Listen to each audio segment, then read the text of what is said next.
Game number one. TATOH versus IRONSTEEL. A little bit of a hang time there, Now, but this is best of good. 7 with Best 2 of go backs, right? Yep. Best of 7. 2 restarts. Oasis. Marion. This is gonna be fun. I cannot wait to see how this plays out. I don't know what to expect. I really don't. I truly do not. I think IRONSTEEL is a very versatile player. But one thing that stands out in his style at his top level, he manages to stay aggressive no matter what the setting, no matter what the need. He understands the importance in this game of being on the O. He wants to apply pressure as fast as he can every game, no matter what. Um, be it anything, any style, D through KT, be it those more intense games, the small games, the big games. He doesn't care. Team games, 1v1s, 2v2s. He just goes for it. He goes all in, aggro early. Now that's not to say he can't boom up behind it. He's a very solid Bronze and Iron Age player as well. Don't get me wrong, but I would say his stylistic specialty would be in favor of that hyper aggro early, and we do see several gazelle patches for him. A nice large hill, another gazelle patch, some lions and elephants spread around his map kind of nicely. The elephants actually in his favor probably. I haven't even looked at TATOH's map, but I'm saying 5 elephants around TATOH's IRONSTEEL's base. It's gonna be pretty nice for him. On the other side, we have TATOH. He's got his gazelle start going in very nicely for him. He's got one elephant to the left. Gold mines also on that hill. Not too important though. Stone mine in the back near a wood pit could be useful for him if he does transition into slingers at some point this game. Got his gazelle under his TC at the start. It's looking good for him so far, I would say. Now TATOH, the player coming from Age of Empires 2, is maybe in a bit of a different position here. He's had his perspective with this game is mostly through the lens of the tournament. And so that being said, he's got raw talent, that's for sure. But when you look at his play holistically, I would say maybe a bit less refined, one might say. A little bit more wild. Maybe more reactive rather than proactive is something I could say, which is going to be interesting because you're going to see a very active player on the map versus potentially a reactive player. Not to say TATOH won't be rushing, but I think he's coming from a position where he's just going to try to match the balance nicely here. Oh, Yeah, and I think on this map in particular, it gives the opportunity for many different combinations. And that's where having, great knowledge and skill of the various units comes into play, where you can use them together in combination. true. Yeah, that's a big oof there. IRONSTEEL dropping an elephant, just not in the right spot. I mean, that's brutal. That's absolutely And it's brutal. not too bad. He's got a pit there, so he's decided to pit near the elephant, so it won't be too. Mm, he just gave up his stone pit in the back of his base, which was really safe for previously. I mean, I don't know if that's. I mean, and even then, that's a long distance walk. I mean, look at TATOH's base. TATOH didn't make that kind of error. It's a different situation here for these two players. I wonder how this is going to go, though. I'm looking at the gazelle counts, and they're kind of comparable at this point. IRONSTEEL pushing in a decent number so far, just the 3, getting another 3 probably in the near future. And we saw TATOH with 3 at the start, and he's getting another 3 now. So both of their patches of 6 are going to be completely acquired by both players. A big difference is the elephant positioning.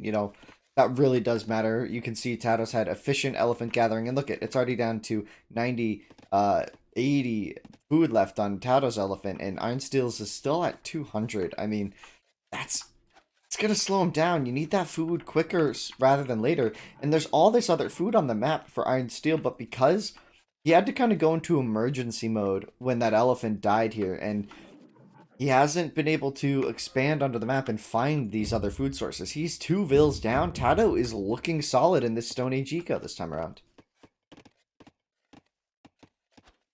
Yeah, you really can't appreciate the proficiency of TATOH. You were kind of watching Steel at the time. I was watching TATOH. He had a little bit of issue with his gazelle, because every time a new bill came out, it was headed over to the granary and it was scaring his gazelle. But you wouldn't know it from where most of them landed. He dealt with.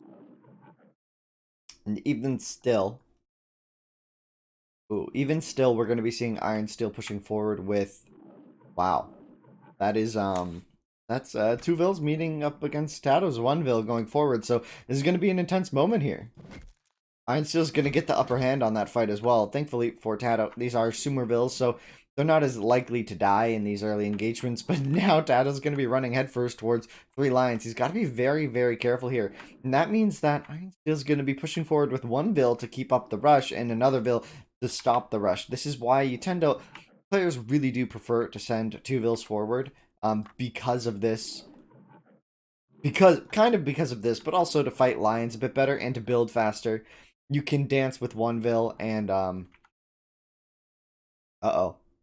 Who's this lion? That's you. The lion. Oh, I thought that lion was about to do something shifty. Could you imagine if it latched onto Iron Steel there? That would be wild. At the first barracks up, so we're going to start seeing clubbers come out at TATOH could take this fight on the hill. Not too far behind. Not going to do it, though. Oh, he's going to try it, but he took an extra hit. Does he win this? Oh, and he's actually going to get away from Iron Steel's Vill for the time being, but I think we're going to see a barracks or second barracks. He's going to be going for Axers out of here, and we see Slingers already coming out for TATOH. So the Axe Rush here, which you'd normally want to see a lot earlier from Iron Steel, is really late. I mean, it's 10 minutes, and he doesn't have the Axe upgrade yet. TATOH's just been booming kind of freely here. His eco's going to get really healthy here at 23 Vills. Remember, Iron Steel's doing this all with 16 Vills at home, with very little food income. I mean, his economy is going to be a mess. If this Axe Rush doesn't work, TATOH's going to take this game by storm, I believe. Yeah, I mean, normally you want to be the 10:30 mark is when you want to have scouts in them. If you're going with an Axer, you normally want to be there at least a minute before that, at least. This Axer on the Gazelle will get 1 Vill, but not 2. TATOH smartly microing away that hurt Vill, not letting that Axer get 2 kills. And now we're going to be seeing an interesting game here. This is Slingers without the upgrade versus Axers. And Axers in low numbers tend to do well, but it was not nearly fast enough to guarantee success with this Axe Rush. So it's going to be tough here for Iron Steel to pull this off. I think, honestly, he might just call GG here. He's got no eco at home. I mean, maybe he'll play it. But I mean, he's got 2 Axers, and he knows how many Slingers are here, and he knows it's just going to keep coming because he's not stopping this eco at all. And there's the GG. I mean, you have to look at that and say, you know, Axe Rush failed. It was too late, too slow. He messed up that elephant lure really, really, really hard. He didn't spot these other elephants. I mean, he had a really high food map.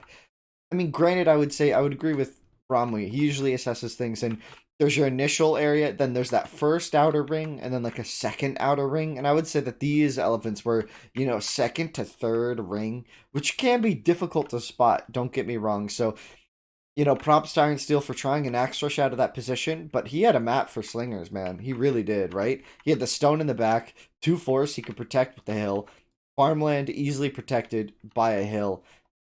Why didn't he go for Slingers? That has to be a question in the back of his head at this point, because now we do see the Slingers defensively for TATOH. He had plenty of time to get them out, get them rolling. He's just about to build his market, get some farms rolling. He had extra Gazelle patch over Iron Steel.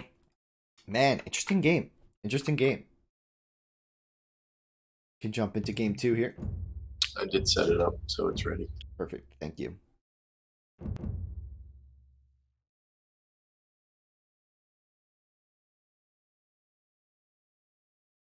Just double check all the settings, all look good.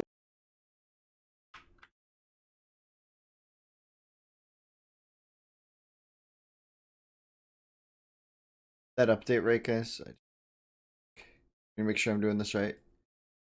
Yep. So this is the app. This is starting off to be the inverse of TATOH's last game. So, you know, when he played his previous match, he died right off the bat. Just first game, boom, gone. Yeah. And so it's kind of the opposite here. Man. Yeah, I don't know. I don't know what we can expect from game two here. Do you think Iron Steel can pick this up? Oh yeah, Steele is such a fabulous player. I mean, you can never count him out, ever. Okay, well, take a look here. Game number two as we hop in, guys. Thank you for tuning in today to our semifinal match. The winner of this game will go on to fight VNS Cool in the finals. I mean, currently there's a potential that we have two Age of Empires 2 professionals play in the finals of our Age 1 tournament, which would be wild. They've knocked out quite a few Age 1 experts and pros. So, I mean, these guys have been playing really well. Seeing TATOH do this well in the semifinals is it's quite surprising, honestly, in some ways. But you know, Start maybe he's the got more game than we can give already. him credit. I mean, he clearly knows what he's doing, at least defensively. I would say his slinger build order was All right, we're a little wild, but I mean, we'll see how it goes. His Stone Age seems to be pretty clear and concise. He has a plan and he executed it well. You can't fault him here, and I think that's what we're seeing about a lot of these Age 2 players when they come over to these Age 1 tournaments. They understand all the basics at a level so well that they can just compete even without all that specific game knowledge and situational experience, such as, you know, exactly knowing the best unit, or reading what your opponent is planning. Sure, here, Iron Steel, though, has a very good map this time around. Look how easy his first Gazelle push is. And look, the proximity between these players. I mean, TATOH's Gazelle push is also pretty easy, but his stragglers are rough and his wood lines are far. It's going to be a harder map for him to pull off, I would say.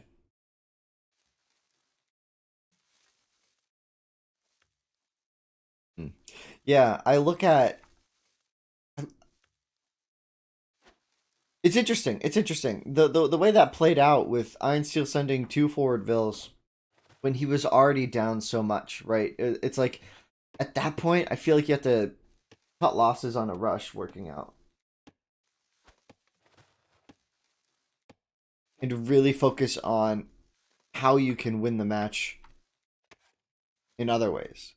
I feel like Einstein could have potentially won that game if he had, you know, transitioned out of the rush and tried to say, okay, you know, this rush won't work out, but maybe I can do slingers against him.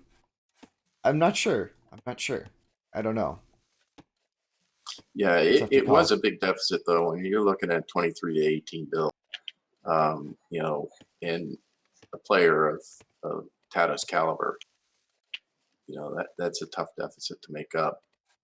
But when you send two vills forward like this on Oasis, it's like that's 16 vills to 22, because Iron Steel did spot that one vill from TATOH out on the map. So he knows at least one of them isn't working. But I mean, 16 to 22, that's a huge vill difference. That's the army production there. And we just saw Iron Steel's first Axers didn't really do much. They got killed by the slingers. One made it to a food line, but it was just taken down there. It was really 15 to 22 because, you know, Steele had to burn another bill chasing Tata. So he had two forwards plus Yeah. one chasing Tata, so he was Mhm. down three off his 18. Yeah. True. Yeah. Yeah. You know, when you're talking such small numbers, I mean that's a big difference. It is. It is true. That is true. Like the adding like a six vil difference is, you know, 50% more vils, right? So that can really start to add up. You know, seven vils, eight vils. It really starts to make a huge difference. You know, supporting one more barracks. I mean, that's double the army. You know, and that's And kind of what happened. when you consider too that all the investments at that point that Steele made in the Axer upgrades and everything else were Hmm. worthless because Tata went straight to, so you know, wasted investment, smaller eco, um, just compounded, and you Yeah. know, Steele obviously saw But that. He's like, you know, this is a problem. now TATOH is going to grab one elephant off of his map. There are several more around, but these are pretty large radius here, so it's going to be tough to say that those are really close. Going to be grabbing elephant very nicely. Good positioning there. I would say Iron Steel here. going for Gazelle. He's going to grab his first wood line here. Interesting. Sending 2 vills forward once again is IRONSTEEL. This is his strat of preference, and he's going to have a pretty good idea of where to go here. He's on to something as well. See if he spots anything here. Seeing this gold could be a pretty big factor for him. That might cause him to turn north. We'll see, though. If he goes too far south, he might just plant the flag here, thinking this is where his opponent is. Yeah. I think he's got an idea here. Intuition can be a lot in these situations, and these players have this much experience. Their intuition gets very, very good. He still seems hesitant on whether he's gone far enough.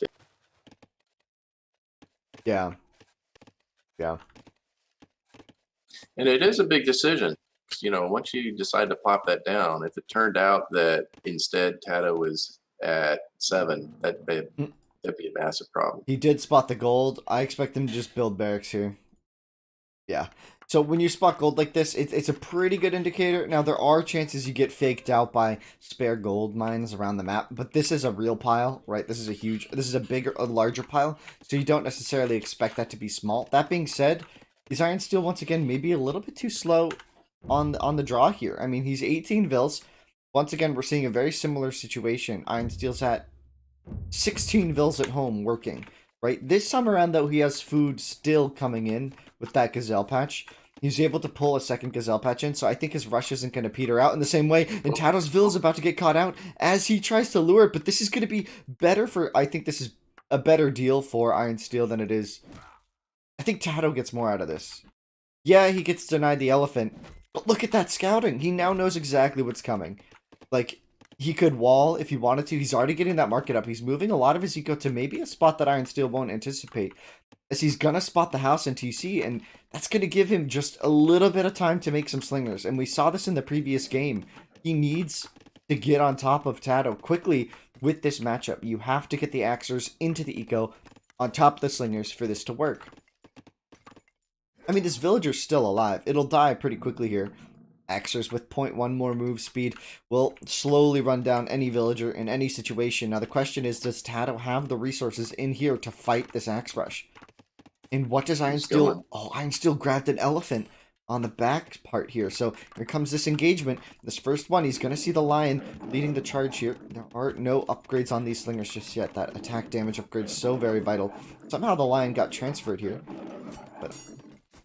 Oh, the upgrade comes in for TATOH. So this is tough for IRONSTEEL now. This is TATOH's moment here. He's got decent numbers if he's able to micro these slingers, which most players focus on, right? This is the focus right now. Can he pull this off? I'm not sure.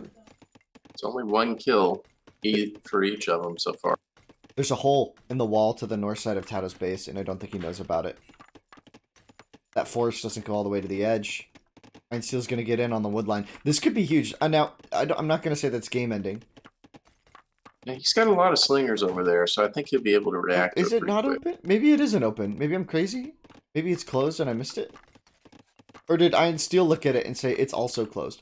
Oh, we have a scout out now for IRONSTEEL. With the damage upgrade, that's going to just be to run down these slingers.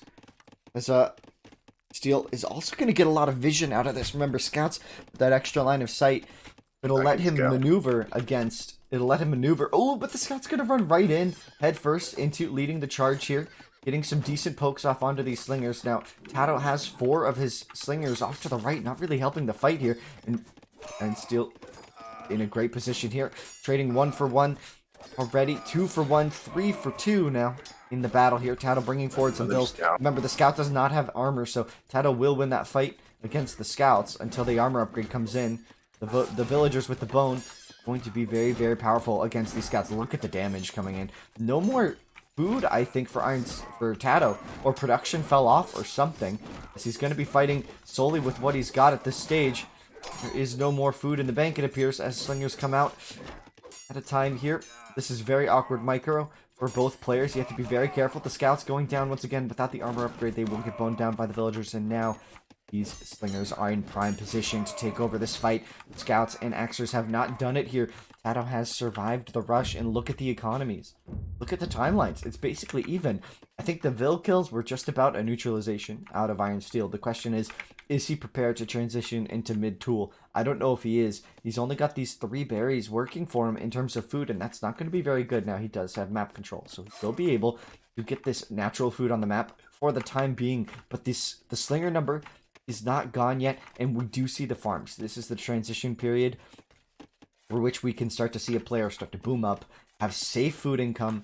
It's safe for now, but I mean, TATOH needs to not do this. He needs to not... Oh, rebuilding the TC. Over here, off to the... The thing that saved TATOH in this is the fact that this is Sumer. I mean, he would have lost so many more Vils on that first assault. He just deleted his TC. 25 hit point. He deleted his town center. I can't believe we're seeing that. Someone just deleted their town center. Are you kidding me? Are you absolutely kidding me? There's no way that just happened. His 2 Vils go down on the food line. That might be GG. For not a very fair reason. But now, TATOH is moving... Well, for a mistake. That's a big mistake. I think he just deleted his TC on accident. He's moving forward with these slingers. He was just about to hit that wood line. I mean, killing even a few villagers out of IRONSTEEL's eco would be huge. There's that new town center now.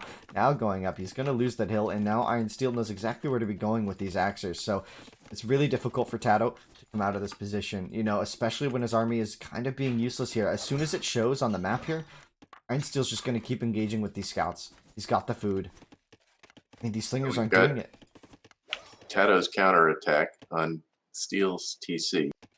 So that's going to take some of his cycles to have to deal with that as well. I mean, that's a groan. When you delete your TC like that, look at the cost. Like, that should be another barracks, right? That should be your eco lead extending even further. But it's just going to slow him down even more here. And it's like the rush is... It's interesting, though. IRONSTEEL actually has very little army at home. And he's going to try to catch these slingers off guard, maybe? I mean, IRONSTEEL moved his entire eco right in front of TATOH's eyes. And he has just 1 Axer with 5 HP defending this. Another scout will join the army here. As IRONSTEEL... TATOH duke it out here in this best of 7. Remember, guys, these scouts... are here, coming in, closing in onto the slingers, but I think that TATOH has the numbers, I think, to fight these scouts. Especially if he gets clumped up in this wood line. IRONSTEEL deleting the granary. Oh, this is tough. He's not really... Oh, and the scouts will come out victorious. But just barely. I mean, I think that was a fair trade here for IRONSTEEL. No, I think that was a good trade for TATOH. He took 4 scouts off the map with losing like 5 slingers, 6 slingers. But I think that was a pretty good trade for him, ultimately. Now, we do see IRONSTEEL kind of bleeding these food units. And remember, he doesn't have farms. He doesn't have an economy that can sustain a life without farms. He's just going to have to keep roaming around the map. Meanwhile, remember, TATOH's had these farmers in the front, in the middle, working for him constantly here. He's going to take another fight against these scouts. I think he needs to stay defensive here, as the scouts could just keep walking around the map and killing these Vils. Now, TATOH has some hurt Vils on this hill. IRONSTEEL is going to be negotiating his way over towards there, looking to take some good fights, but TATOH is paying attention. Now that TATOH has no distractions, this is all he's looking at here. Oh, that Vil's about to die. The heck? What the heck? No way does that Vil live. And there's the resignation from IRONSTEEL. What? He's just out of food. I mean, he is completely out of food. He doesn't have any army left. He's got basically 2 scouts. He's got 1 full scout and 2 severely damaged scouts, and he has absolutely no food. Yeah. And I think he's just starting to realize how many farms TATOH has. I mean, I can't believe TATOH just won a game where he deleted his town center. Like, he didn't even place it where you'd expect. Usually, so it's funny because deleting your town center, when I first saw it, I said, oh, he's going to delete and rebuild. And then I looked, and he was building like a storage pit. I was like, oh, uh-oh. And then, because usually the strategy that can exist, oh, he's transitioning into ranges too. Usually when you build, you delete your town center and you rebuild along the wood line, and you can actually wall into this area a bit better. which isn't an uncommon strategy. I wouldn't say it's popular, but you see people do it sometimes. You basically see people do that every now and then. Now and then.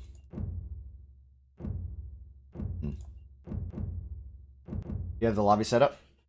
I do. Man, I cannot believe you just won that. That was wild. That looked like a game where I thought IronSteel kind of had the upper hand. But I guess we're right, though. It was all about losing that early food. Like, and not really getting what he needed out of it. Yeah, and what you see here is just the incredible multitasking ability of TATOH. And I think that's where Iron Steel kind of fell short there a little bit, was he was microing his army, and he was doing a good job of microing it, but he was not paying attention back home.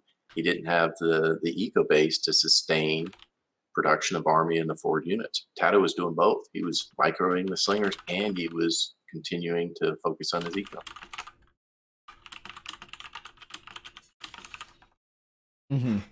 True. That's true. So, well, this is going to be, so this is, Steel has got to regroup. He's got to notch a win here, get his confidence back, because, it's a long road now. He's got to win, almost every one in a.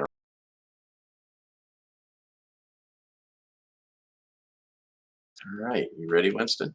Yep, ready to go. Interesting. That's a neat insight. Already. He was looking at achievements for F2, and he pressed F1, which is for him is delete. That's what he just said, which is, that's dangerously close. I keep delete far away. Keep it very far away. Yeah, exactly. It's not fair to have H pros rocking up to your tourney, killing all your players. I disagree. None of the H2 have won a tournament. They haven't really even come close so far. This is so the closest we've time. gotten. Yeah, this is the closest we've ever gotten to an H2. TATOH's played in several of our tournaments, and he struggled to make it out of the qualifiers most times. This has been a very interesting series to watch and see how TATOH's progressed. He's gotten a lot better at this game. I'm hesitant to. I think at this point, we can look at TATOH and not refer to him every time as an H2 player. I think at this point he's become a good enough H1 player, like a decent enough expert. He's competing well enough in our tournament. He's just TATOH now. He's for us as well. I don't think I need to keep qualifying him as an H2 player, right?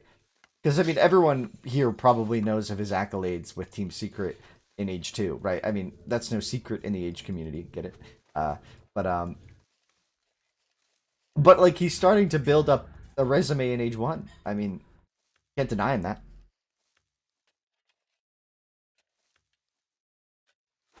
And that's to discredit IronSteel here, who's he's a champion in his own right. He's won many tournaments, and it's been very fun to see him play throughout these tournaments. He's seeded very highly throughout our season. I think he's seeded third right now, without even winning a tournament so far out of the 3 previous.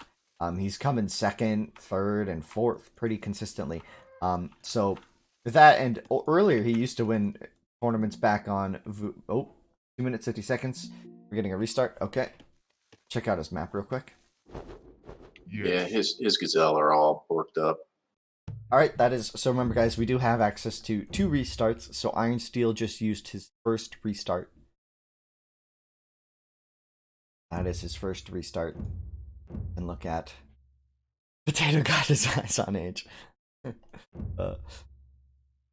Cool has steamrolled everyone. Yeah, Cool in this tournament has been, but VNS Cool used to play Age 1. Like he's played it before. That's a different circumstance. The games are similar enough. I've played Age 2 a bunch. It's like when you compare it like that, it's really interesting. If it's gonna be VNS Cool versus TATOH, the rest of the players should be ashamed of themselves. Yeah, honestly. Us Age 1 players, we gotta stand up for ourselves. So guys, just a note, that was a restart. He called it before 3 minutes into the game. So he has access to 2 of those throughout the series, so using them strategically is certainly something you have to think about. IronSteel being down 2 games now, might be just looking at it and saying, alright, I need to not lose a game to bad map at this point. He needs some momentum in his favor. And for TATOH, you look at that, your opponent just used a restart. You got to look at that and say, this isn't that bad. This is going better than he thought, probably. Especially when you compare this to his previous series, which was a reverse sweep. Those first 2 games last series were brutal for TATOH. I mean, he was quitting at like 8 minutes, right? And then he just mounted probably the best comeback we've seen so far. Yeah, it was funny. Not only did TATOH not lose a Ville, I don't know if I'm not even sure that the attacking scout actually even hit a Ville. It did once. The first game, it hit him like twice. The second game, he saw the scout and quit. And then in the third game, we're referring now back to Soygia versus TATOH, which was the quarterfinal match that TATOH fought to get to this point. And then in the third game, it's like TATOH just went beast mode. It's like the whole thing just changed, and it just flipped everything on its head here. And now we have a really interesting start for TATOH. He's got his Gazelle pushing in already. Once again, doing that 4 on Barry start and immediately getting Vills on the Gazelle under TC. I'm a really big fan of this now that I see it more and more from TATOH, and I've tried it a bit myself. And it actually works. You can actually keep up pretty good Vil eco. It might not be perfect production right at the start, but once you get these under, it's like, it's all smooth sailing after that. He's got to watch the decay, though. I think quite a few of these. He's got some Bork Gazelle to the south of his gold mine, so he's going to have to deal with that later. He's got an elephant on this hill with him. He's got another Gazelle patch over there. And that map is kind of exposed. Both of his wood line options for this map do have that stone. So we could just be seeing another slinger defense here, or we could see him potentially go for scouts as he did against Soygia so many times. Or maybe TATOH tries to mix it up and go for a rush.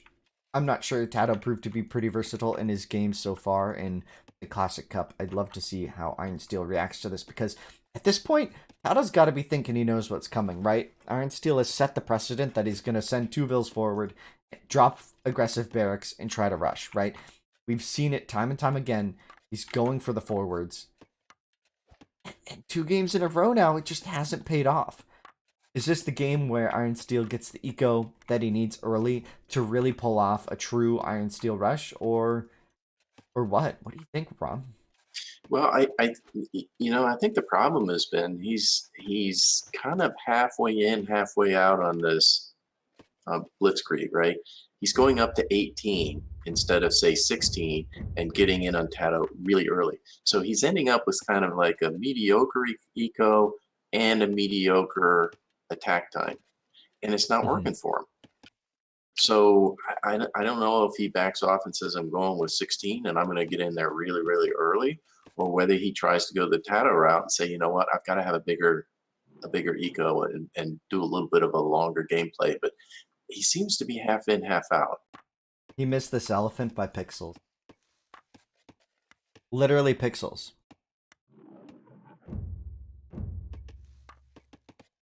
Interesting point. TATOH is up a Vil right now. Maybe IRONSTEEL got housed on accident. This could be nerves. This could be frustration. IRONSTEEL is a player with a pretty good mentality, but I mean, he's been known to tilt every now and then. And the tilt is real, especially in tournaments when you're feeling the pressure. Oh boy. Yikes, yikes, yikes. Oh, that Vil. Thankfully, Sumerian Vils can take extra hits, right? That extra HP really helps out on these sparse maps where, your resources are tough, everything's thin. But, I mean, we're already seeing better food maps so far for TATOH. IRONSTEEL trying to get his second Gazelle patch in. The second Gazelle patch could really be indicative of a nice plan to rush. He's moving 3 Vills to the center now, getting that, a center wood line. I like this a bit more. I mean, when you can get it and you get it good, it's easier to wall into this center area because the wood line's actually large. These little circles of trees tend not to last very long, and it's nearly impossible to wall them. I don't know. No. What do we see here? What do we see? What do we see from these players? So they're 2020 on the build. So clearly Steel is opting for a little bit different strategy this time. His rushes haven't been working. I think he's going to try something a little different. I think he realizes now that he has to play with a full eco. He just can't afford. Oasis is such a tough map that you can't afford to not You just can't afford to not be on the O. You can't afford the Vills on the map like that. But at the same time, I think we're going to see TATOH mixing it up a bit. This is going to be his first forward here. Oh, IRONSTEEL got a nice pickup here. 3 berries along the center patch is pretty rare along that center wood line. For Oasis, they come in groups of 2 and groups of 1, and you'll notice there's groups of 2, and then I guess not groups of 1, and in singles. So we see another patch of 2 here, a single there, right? And I'm still getting lucky RNG there with he's gonna see 3 that. berries. He's gonna see that ruin switch. Oh, he's sending Vills. Yeah, he saw the ruin swap, and oh, did TATOH see that the ruin swapped? Did TATOH see this? This is a huge amount of info. This Vill getting shut down could really stop any scout production here, but he's got a clubber. Again, clubbers are equal to Sumervilles, and I don't think that IRONSTEEL can take this fight anymore. He let 2 downhill hits onto that Vill, and he only got 2 damage onto that. Oh, IRONSTEEL, gotta pay attention as the tool age comes in for TATOH. TATOH with a much faster time here. Again, that's probably due to the elephant that he lured to his TC much earlier. As we do see the staples back at home, so IRONSTEEL's not gonna overinvest. No, sorry, TATOH is not going to overinvest into his rush at this point. He saw that it got spotted, and he saw that he wasted a Vill's time, 2 Vill's time, for just 1 Vill. Now, he did have 50 food into this clubber. I think he's just going to use this for scouting. I don't think he's going to invest this into any more Axer production, right? I don't think he's going to try to up his Axers, but we are going to see IRONSTEEL going for defensive slings from this wood line, and I think this could be huge for him. Now he's got to watch this side here. If he's able to get a range up in this as well, the scout rush is going to fall apart, especially if IRONSTEEL gets a lot in here. But we've seen this kind of play before. When you have such a small area to work with, it's really difficult to mount any sort of unit, right? You can't cede all map control here.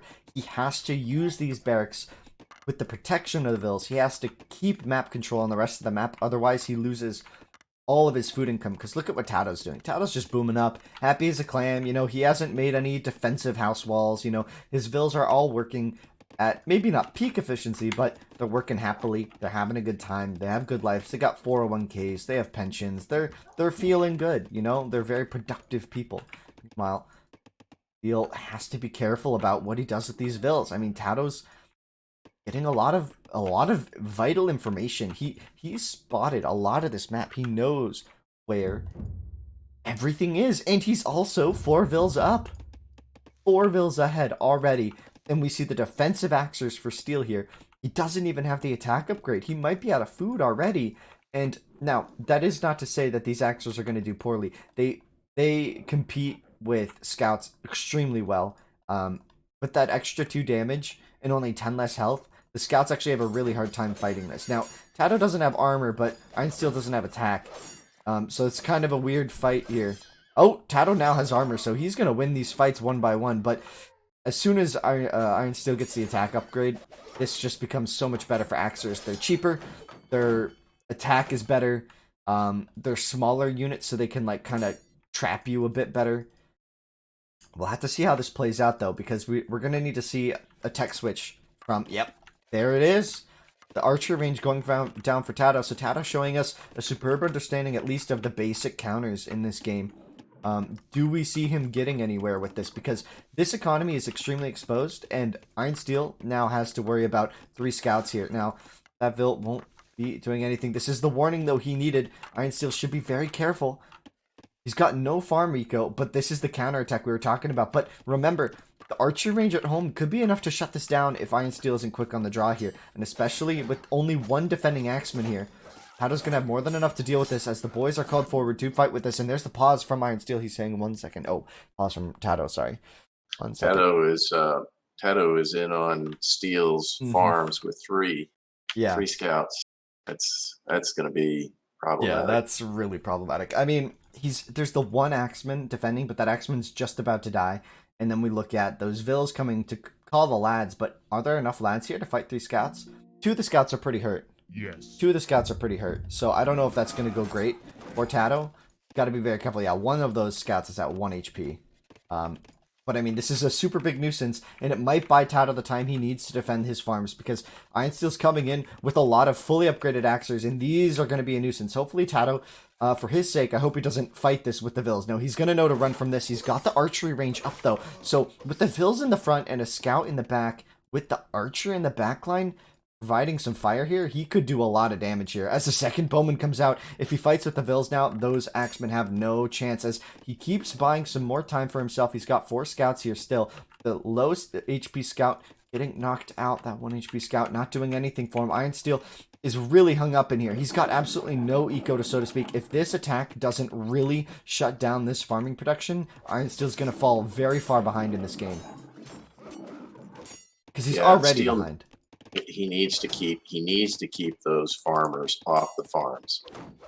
That's just big hit on the wood line here. Big hit on the wood line, but the farmers are back on the farms, and the bowman count is starting to go up to the dangerous level here for him. And IronSteel, he needs to watch out. His wood line is once again, or sorry, his 3 farms with like 8 idle vills here are under duress here. He's got to deal with this. He has to have a solution. We don't see the range. He's walled off here. He's got such a messy eco, and TATOH's just handling this like a champ. The aggression hasn't killed a single villager yet. Not a single vill for TATOH has gone down, and he's up to 27 vills. And at 27 vills, he's going to start having the production out of his 3 buildings to really do whatever he wants. And interesting here. Ooh. I think with the armor upgrade on these bowmen, IronSteel has to fall back on this attack. I think TATOH can just keep on these bowmen. Keep these bowmen on the axes, rather. And there's the GG from IronSteel. Oh my gosh. This is maybe one of the most unexpected situations I've been in a while. I think I'm starting to get vibes of VNS Cool versus Memo. Remember how kind of that was a bit of a shock. I mean, no one said VNS School wasn't good on his matches, right? But then, you know, his semifinal was against, or was his quarterfinal? His quarterfinal or semifinal? One of his matches were against Memo, and I think that was the most surprising series I've cast in a while, right? It wasn't the craziest. There was no wild upset. It was just VNS School cleanly dismantled 3-0 Memo. Now, IronSteel's already down 3 games in this best of 7. So, I mean, this is match point for TATOH if he wins another one like this.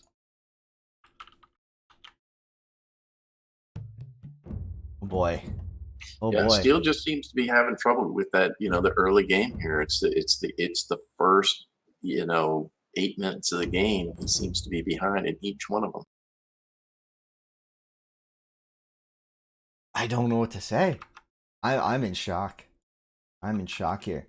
Winning these so efficiently, TATOH is... I mean, I think I kind of agree with you, though. It's like... I have to say it. TATOH's not playing, like, spectacularly, right? Start the game already. Right? Well, he's playing it very... with great precision. He's not making any mistakes. It's like he's, well, other than the TC one, but I mean, in terms of getting his food done, I mean, he's like optimal. Gets the berries, gets the gazelle. It's very methodical. And I think what we've seen is little small mistakes from Steel that are compounding. So by the time you get to 10 minutes, you're like, TATOH's got an eco that's 15-20% larger. And then he just uses it to produce. And it's interesting because I would say, like, for some reason, I feel like IronSteel's a little bit too hung up on these Axers. I don't think Axers are the choice. I think that's a lot of that. Like, Oasis is a new map, kind of. It's new to DE. And so IronSteel's a very historied player. He's been in the scene, you know, since the MSN days, right? He's been competitive for a long, long time, right? He's been a tournament winner, a top-tier player for a long time. I think the combination of this map, the recent changes to the DE through balance changes, I still think he might just be favoring that Axer production. And we're looking at his TATOH really struggling with these Gazelle, but I mean, he gets them eventually. To Gazelle now under TC for him. Do we see anything interesting here? IronSteel now up a Vil time around. Production a little bit better this time around. Yeah, you commented on this in the last game, and I have to say, I really do like it, where he immediately goes to get a gazelle, and it's a a blended berry gazelle strategy at the beginning, because normally people are like, okay, they're all either into gazelle with a pit or they're all into berries, and then they go get the other food source. But he's not doing that, and I think it's helping his efficiency some. Yeah, I think so. I mean, it's weird. It's very strange seeing a player only go to 4 onto these berries. I mean, he currently has what, 4 on the berries. Yeah. Once again, he's opted for that, right? In the standard, on every other map, I would say the standard is 5 onto berries.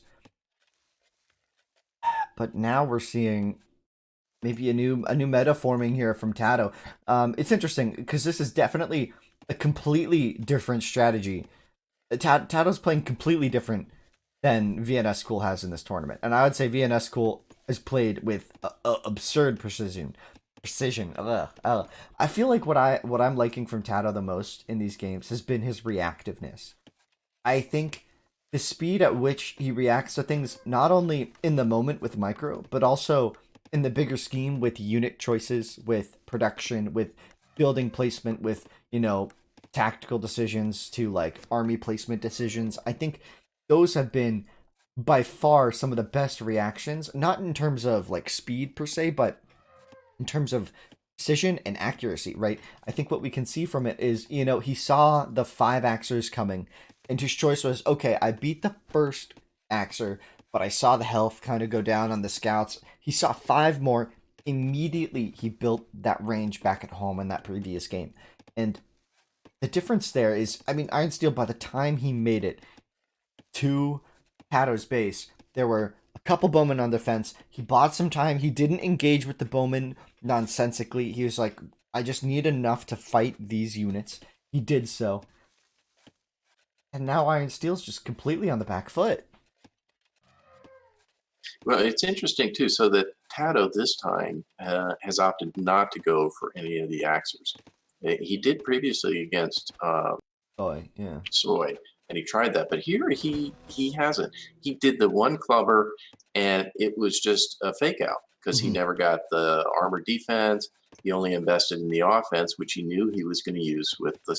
So yeah, he's changed it up here in terms of his strategy. Yeah, I would say as soon as his Vil got spotted and IRONSTEEL sent those 2, TATOH knew the rush was over. So he was just like, okay, and he immediately built the scouts from home, and once again, we're going to be seeing IRONSTEEL go for the rush. I think he's going to stick with his roots in this series.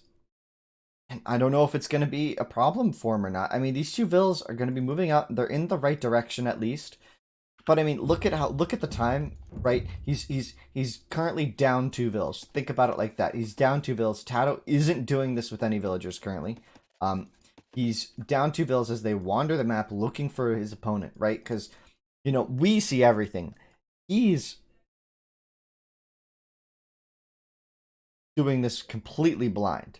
Sorry about that. There's a so there's that kind of dissection here, which is going to be really problematic. We're seeing the barracks once again, kind of in the front, but not close enough to the wood line to really be a killing blow.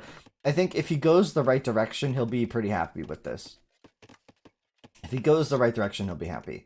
But if he does axers again, I don't think that's going to be enough. No.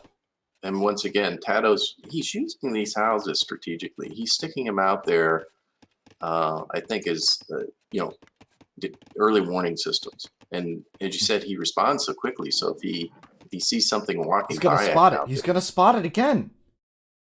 No way. No way. Those guys don't move. It's going to be on his map forever. He saw the placement of the building, and that is a stable now. So TATOH should be aware, right? He definitely saw that building go down, right? I don't know if he was looking there when he Now, went by. These 2 stables could be a death blow. This could be where IRONSTEEL turns this around. 2 stables this close, going undetected potentially.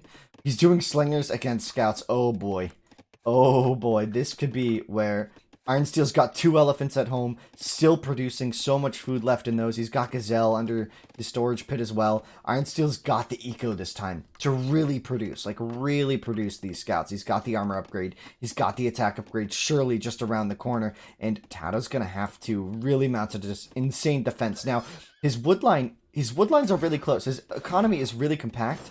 So if he fights with his economy as well, these scouts could be nullified early enough.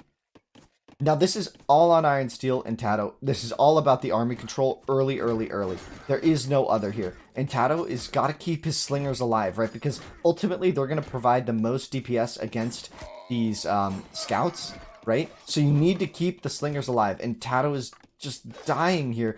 All the scouts getting so much value currently. All the slingers dying. 3-0 here in this fight. The archery range going down. Bowman do very, very well against those scouts, especially once they get that armor upgrade. So if he's able to get even a few out with an armor upgrade, these scouts could be nullified, but the scouts are still pouring in here. The scouts are still pouring in with fully upgraded. Oh boy, this is starting to look rough. This is a scramble moment as another slinger goes down. But here's the Bowman now in the backline. Great transition from TATOH, but is it enough? This is the first time we've seen IronSteel's disruption really paying off, and he still has the wolf pack. Scouting the map, getting the info, and if TATOH sends any vills on the map, this is the message. If you send any vills anywhere outside of this little pocket, they will die. And if you give me enough time, I'm going to make enough scouts where I can just fully attack into this. And here we have another scout coming in to the south side on top of those berries. These 2 bowmen do now have the archer upgrade. 3 bowmen now, so this is an interesting moment here. IronSteel really has to make this work now. He has to make this work now. And back at home, IronSteel's just happy as a clam. That scout for TATOH is in a good spot, so maybe some forward vills could be... maybe some forward military buildings could be used to good effect here. We'll see, though. I mean, this economy for TATOH is in shambles. Oh boy, he's got to watch this villager's just going to get absolutely picked off. But the bowmen are in position here. Villager at 20 HP now. As we do see that market coming down. That is the indication that he's going to need those farms. Oh man, that's a lot of damage for just a little pokey poke onto that villager. These Sumer villas are so durable. We've got slingers coming in from Steel, and this is exactly what he needs to neutralize those. Yeah, this is the counter. He's got to have them there. Yeah. Oh boy. It's difficult. He can still fight the slingers macho on macho with enough of these bowmen. He's got slingers of his own to take some of that slinger fire. If he puts the slingers in the front, it's just kind of like nothing versus nothing because they're so tanky versus each other. Their battles are so slow that the bowman in the back can just melt them. Bowman with that extra range. And now we finally see TATOH getting some farms up. Remember, IronSteel's had farms going for a long time. Let's check the ecos here. 22-20. So IronSteel really did go all in here. It's basically neutralized, I would say. I think IronSteel maybe lost 2 vills. Look at this bowman count. I mean, IronSteel's going to have to transition fully into slingers at this point with that many bowmen. He's going to try to keep... So the goal here for IronSteel is keep all of these villagers...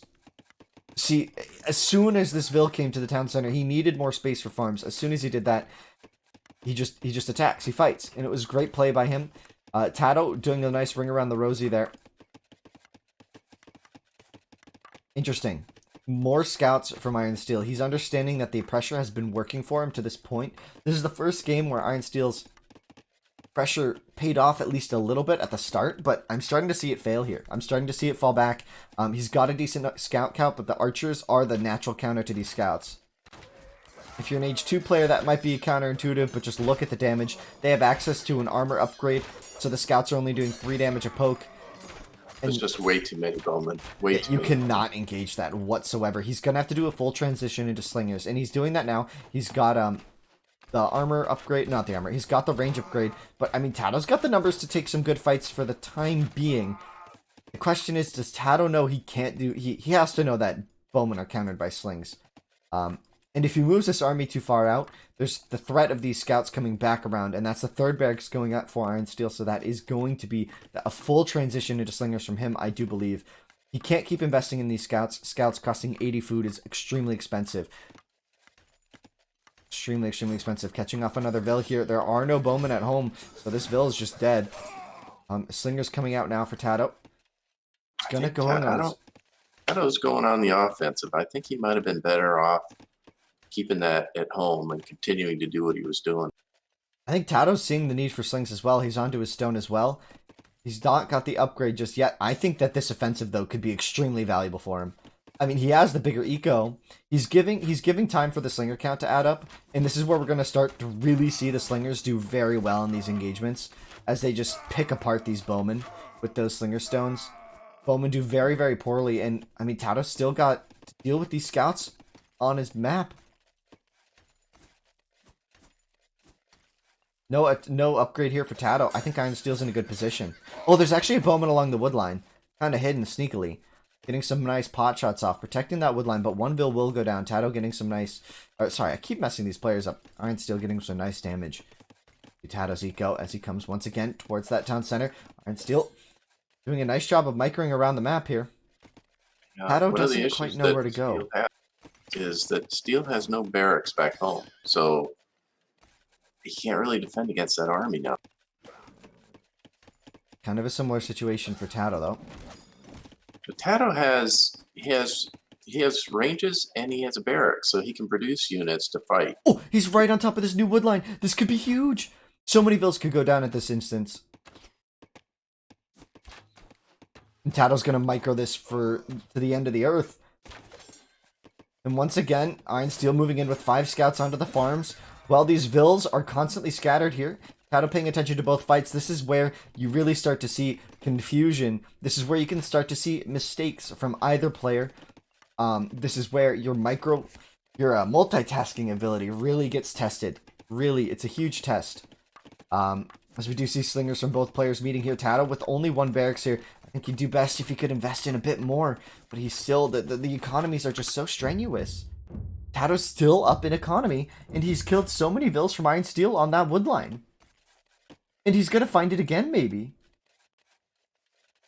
The bowmen were dealt with, however, on the front. As now, once again, Tato building another army of bowmen and slingers. Once again to deal with the scout wolf pack from IRONSTEEL. So... it's hard to say how this is going. Tato still hasn't gotten past that 24 vil mark. As we do see a granary. That was supposed to be a barracks, I'm assuming. That's a bold granary placement, boys. That silo, is going to tell him everything he needs to know. No, it's interesting. So Steel has finally cleaned up that army that has been harassing him, so that's going to help him a bit. But so many vills died, and Steel's just his eco's gone now. Most of his timeline is his scout army, and it's engaging against bowmen. Got the slingers in the back. Oh boy, this is getting heated. I don't know how to call this. I think Tato has a better eco right now. And he's got the army that can defend. And he's transitioning into slingers. He's got the forward granary down. That's really going to help him in this situation. Oh, man. I think this is going to start evolving into a slinger war soon. I think it has to. I mean, unless Steel keeps investing in scouts. As long as Steel keeps investing in these scouts, Tato has to keep investing in bowmen. And then Steel has to keep investing in slingers, so Tato has to keep investing in slingers. And here's the stable, so we're going to get a full bowman slinger. Oh, he's open on the farms. He's open on the farms. What? I guess he doesn't want to get caught out of position. Big engagement here. Tato could fight this very easily, I think. With the bowman. I think he's got it. Going to be taking fights here. Trying to move the slingers onto the slingers. He's got the bowman on the front. Dealing with the scouts handily. Volley after volley.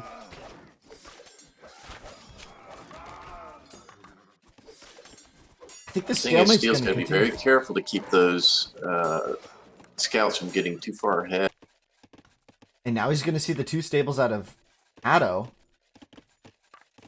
I mean, he's pushing, but I don't think he's going to get a lot done here. I think with only 5 units, I mean, these scouts are all going to die. He's got 4 bowmen in the back once again, and now scouts with the armor upgrade coming in for Tato. Tato now taking the score lead in this game. Remember, this is match point. This is a best of 7.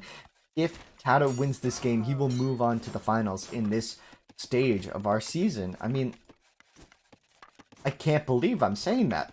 against IRONSTEEL, who's applying so much pressure here. I think the ecos are starting to get out of control. I think the boom is starting to come into play here. 29 now, 26 for IRONSTEEL, so he has recovered from all those earlier attacks. He is now fully producing villagers and having an army production out of 3 barracks. It's 2 barracks, 2 stables, and 2 ranges here. Wait, Yeah, I think what happened on the front? Steel's got a really good position here with these slingers. He Where's does. the army? He's starting to build a critical mass of those slingers, and he's pressuring those farms. Oh, I missed this. This is his This is the moment, moment. to take it. The 2 scouts coming out though. I think Steel's in a really good position. He's pushed him off the farms, and I don't think TATOH can afford this. He can't afford this. That's too many slingers. The bowmen are just going to melt one shot. And Vills are going to start being 2 or 3 shot. He can't approach this. He can't approach this army with the scouts in the back ready to engage as soon as the Vills overextend. 4 scouts now. 4 TATOH. He's going to take a big engagement against those slingers. Maybe they'll just back off. That hill is such a treacherous point for TATOH. He cannot fight up that hill. Got the bowmen though. Deal with the scouts. This is such an awkward fight. This is a great battle.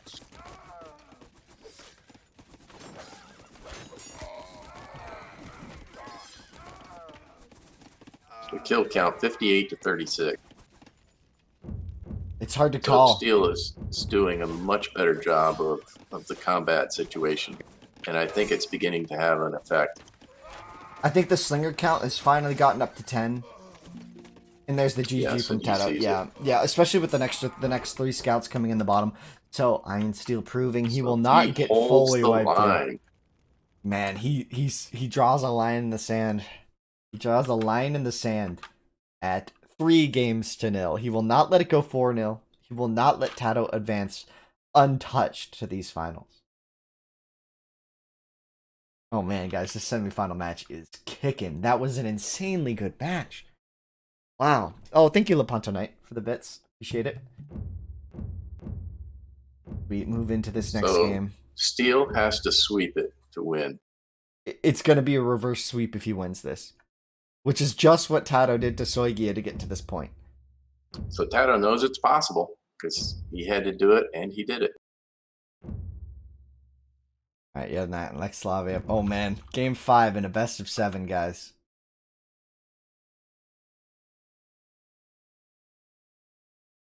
Well, I think, in addition to holding the line in terms of winning, I think this is going to be a big morale boost for Steel. I mean, that's what he needed. Mm-hmm.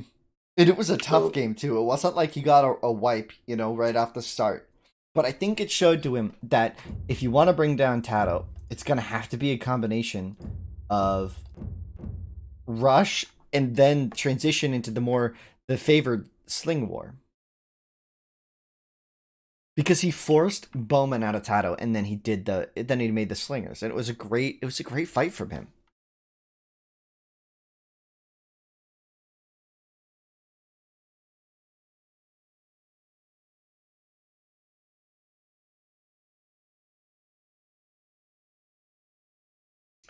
So I think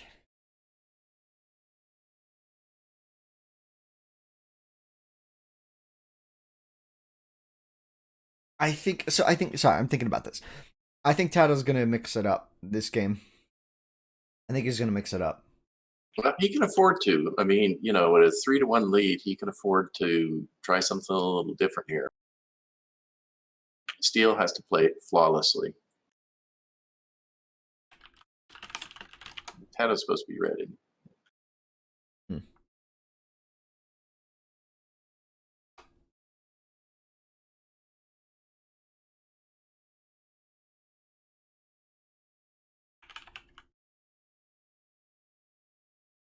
Yes. Yes. All right, guys, as we go into game 5 here, what are your thoughts? What are we about to see? Start the game. What is about to happen? I have Whoop, no idea. oh, hold on, TATOH on click for some reason. I think he just needs a minute.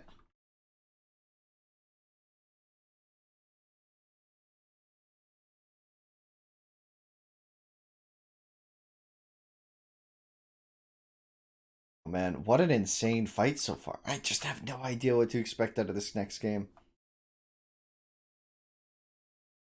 Well, Steele has tried to do the very aggressive in the first few games. This one, he went a little bit bigger. Let me get this going. Start the game already. Oh boy. Sorry, I just need a second to sit back and take a look at this. I think we should all just appreciate how insane that game just was. Well, yeah, and that's the first one that went in that level of depth. Right. And I think where Steele certainly has a lot more experience. He's been playing this game for years that he can kind of bring to bear. So he's got to get to that point. It's kind of like you got to get escape velocity. Yeah. The question is, can he do it 4 games in a row? Because I mean, this is clearly challenging, right? Like, Steel was clearly tested in this series so far. Those first 3 games were just,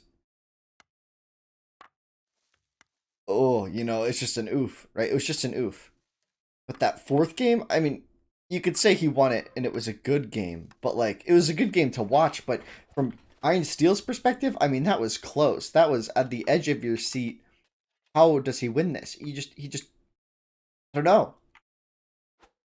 I don't think we're looking at a clear cut and easy answer here for Steele. There is no formula. Like, he tried everything and he won that game through grit and determination, which is great to see. It's great to see that that's what's required and there isn't like an axe rush formula that's just winning games right now. I'm really happy to see that the health of the game and the balance of the tool war on Oasis is just so fun because walling isn't as big of a deal, I think I'm really liking how this Oasis tournament is turning out. We're getting really exciting games, and I'm just loving every minute of it.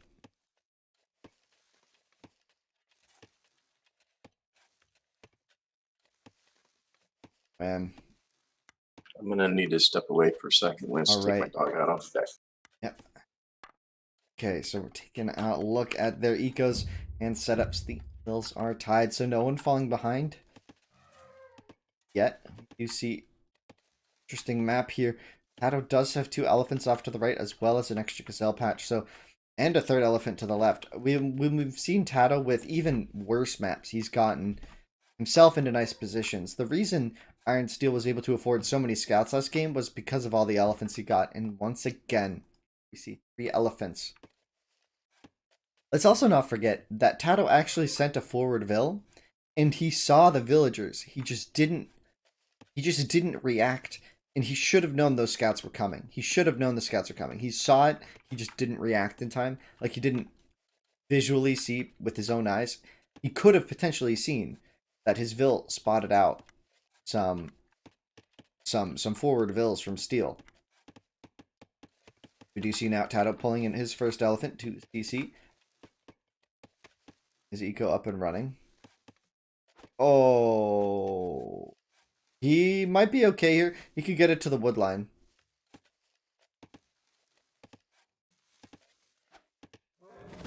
Yeah, if it's on the wood line, it's okay. He just needs to drop a barracks or a storage pit pretty soon. I mean, that's tough to see. You hate to see that in a game of this importance, right? But I mean, we saw Iron Steel do that in game number 2. So looking at it here, it's like, how do you even progress from that? Oh boy. What is TATOH? TATOH needs a miracle now if he wants to close this out quickly. Is that elephant dying there? That's troublesome. I can't even see it. I don't think I can click on it. Oh yeah, he chopped the tree so he could click on it. Smart thinking by TATOH. He's paying attention here. He knows what's up. He's gonna... Did he spot these 2 elephants off to the side here? I'm still moving forward for these gazelle. Looks like he's just gonna pit out here.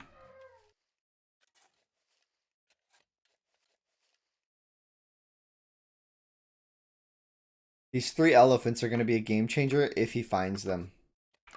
Has to find them though. He doesn't spot these elephants. It could go downhill so fast here for Steel. He just got a game off of TATOH. And it was grueling. It was a hard win. It was a hard fought win.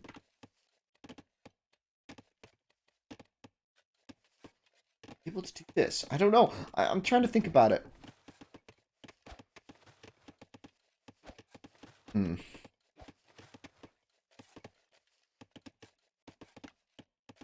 I'm just trying to consider what these players are going to do. I'm thinking that IRONSTEEL goes once again for a rush. I think even though it failed him in the first 3 games, I think he needs to be looking at this holistically and saying it's still probably my strongest action to take.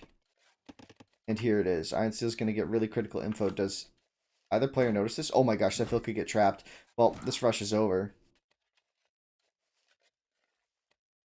So the question is, does TATOH know how to fight a Vil?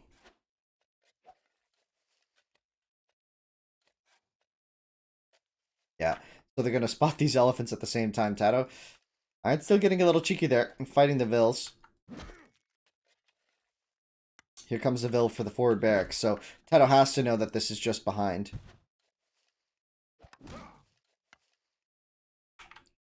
The lane coming out from IRONSTEEL, attempting to grab that boar. Sorry, boar. Elephant. Oh boy. How does he handle this? How does he handle this? So now IRONSTEEL has just put his primary barracks, his first barracks, up right on top of his 3 elephants. So he's going to be protecting that spot as TATOH may be overcommitted to this villager.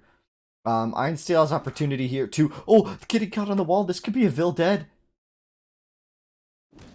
The Vil's gonna die. He's gonna get a kill. Oh.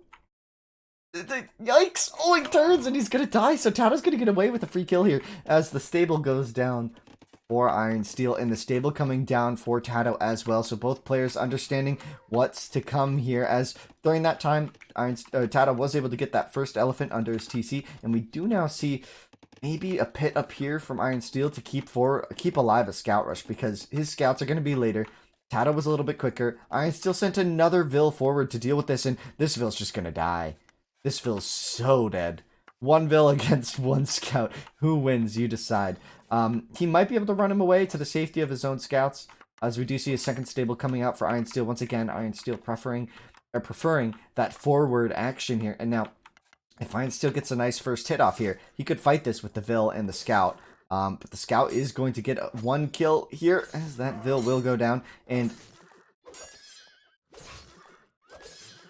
TATOH's losing this by just a little bit, but that second scout is coming in much quicker here. And as well as that third scout, second scout coming in for IRONSTEEL. He might try to take a fight now. We do see that third scout for TATOH. So this time around, we have to think about this from the perspective of last game and how well it went for IRONSTEEL at the early stages. And oh, TATOH's going to get vital info that this is the area he's protecting. Granted, IRONSTEEL did move a lot of Vils into this position together, so they're going to be pretty safe against scout numbers until the scouts really hit like 6, 7, maybe 8 scouts could fight this many Vils convincingly. 3 scouts coming into here, the scouts just die and you don't. Maybe you kill 3 Vils, but it's probably not worth it considering the expensive scouts. Scouts he's going after the elephant to stop the... You see TATOH hitting the elephant? He should know from the show match he played several months ago that you can't lure elephants with your scout.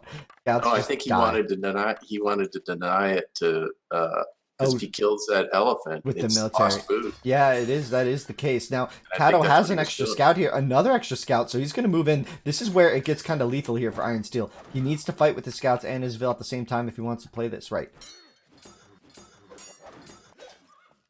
Oh, what a messy battle. Yeah, this is really, really tough for IRONSTEEL. His whole eco is completely under duress. He lost 2 Vils on the forward rush, and they've done nothing now. IRONSTEEL has to hold this position, and TATOH could just navigate away from it if he keeps distracting all the scouts. See, look at what he's doing. That was really smart. He was looking with that 1 scout, tracking the army of IRONSTEEL, and then the rest of his army was doing something a little different. Thank you. For the follow there, and if we look at, oh boy, IRONSTEEL pushing in. Who wins this fight? I think it's rough. IRONSTEEL has more HP, I think, across the board. No, TATOH has more HP across the board, significantly. So interesting. And now IRONSTEEL has to migrate his whole eco to this 1 spot, and this is where things get messy. Look at TATOH's side of the map. He's just happy as a clam, as we like to say. Ezekiel's spread out. He's just building granaries wherever. He knows the pressure is on Steel, and he could fight this with 4 vills. If he micros properly, he won't lose a vill. But if TATOH, or if Steel micros properly, he won't lose the scout, and he could potentially kill a vill, maybe 2. Gonna be going for this. Needs a little bit of micro there. Nope, not in time. As a big fight comes out. Oh my gosh. Oh, both players are microing the scout here. Man, IRONSTEEL's getting a lot of damage. Pretty soon, Steel's going to run out of food here. TATOH's got farms up, so that's going to help. But remember how much food. Remember how much food he got from these elephants. He had oversaturated these elephants to heck and back, and he's going to have enough food to really produce some scouts. I think his biggest issue is housing. I think he's been forced off all of his wood, so it's going to be very awkward. I mean, look at this wolf pack. Look at the size of this. I don't know if TATOH can beat this army yet. He might need some bowmen to deal with this. Look at the size of this. Where's TATOH going? Oh my gosh. TATOH is about to get absolutely rinsed. Where did he just send all of his... It did. That has to be a misclick or something. He must have been looking for a wood line. A wood line. Yeah. He must have been assuming that that was the case. Here it is, but he's going to see the scouts now. He's got to run. This is a death ball. Oh my gosh, IRONSTEEL's going to have so many vill kills if he fights this right. He's going to be going for these 2 picked off scouts. Oh, and IRONSTEEL is actually going to be spotted here. If TATOH comes in here, this is wild. This is so many scouts from IRONSTEEL. This is just so many scouts. These vills just get absolutely demolished. There is no hope for TATOH in this instance, as IRONSTEEL is going to deal with a similar situation. And this is the entire economy of IRONSTEEL running once again. And wow, how is this happening? How has IRONSTEEL not gotten on top of the farms of TATOH? Every second that he lets this happen, he's letting TATOH build his scout count in favor. I mean, TATOH can't even afford a new wood pit. That's how rough this is. Economically, both players in shambles here. Okay, here's where the big battle's going to hold. Right here. TATOH has to fight all around TATOH's base. TATOH has 4 scouts in Steel's economy. He just invested in that wood pit. He has to hold this. He could fight with vills maybe, but they're just going to die so hard. 2 more soul vills. Oh, big battle. For all the marbles right here at 6 o'clock. If TATOH wins this fight, he wins the game probably. It doesn't look like he's going to win it. A lot of Steel's army isn't fighting properly though. TATOH's army's all fighting. I think Steel's got the numbers though, more than enough. I think that's GG for Steel. Yeah, I think Steel got this. He's got this game. He's got this game. With a economy of just berries on the wood line. Reinforcements. But the numbers. Yeah, it's just overwhelming at this point. I mean, that being said, Steel hasn't dealt with the farms. He just got a wood line out of this. And now that the farm's under... Yeah, the farm's going down is going to be... Wait, remember, TATOH had 4 scouts in Steel's base for a while there. He's bringing them back now. He actually has a decent force here, and they're healthy. These are healthy scouts against a lot of very damaged scouts from Steel, but, I mean, that's the entire farm line going down. This is going to be... They're going to go for trades. He's going to go for the trade.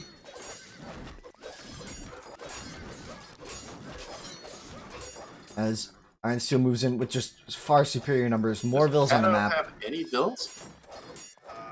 1. 1 vill. He's got 1 vill left. He's actually got 2 at 12 o'clock. But they can't afford a pit. Remember, he just built that wood pit and it got instantly denied. They're going to run into double lions.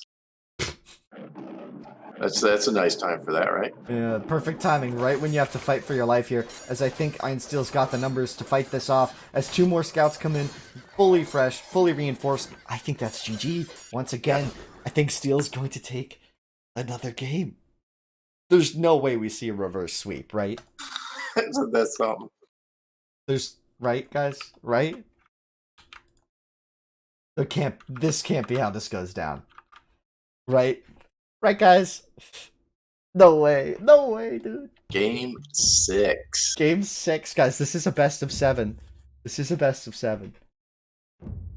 So we're going into game 6. Do we see a game 7? Does Steel have what it takes to win another game? I mean, this time around, I will say Steele showed that he can play that mid game very, very well, right?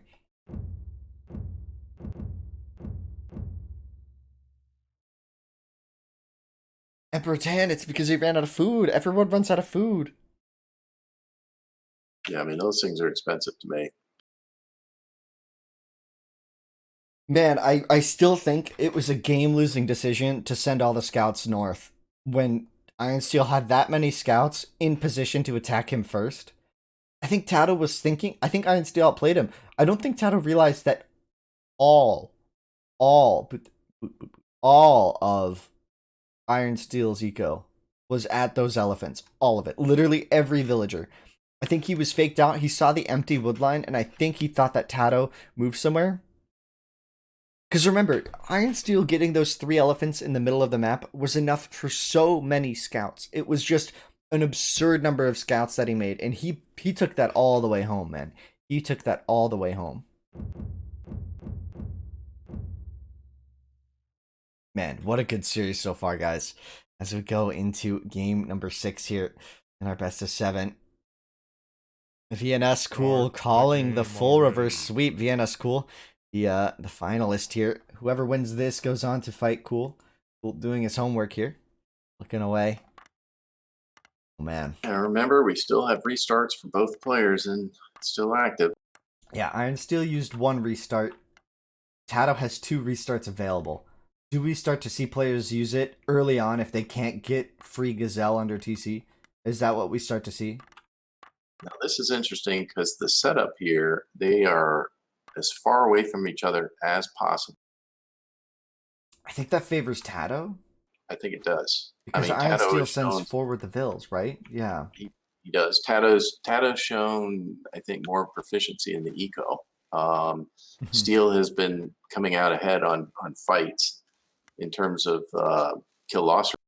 But if they don't engage, within that sort of 10, 12-minute time frame, I think this map favors TATOH. Mm-hmm.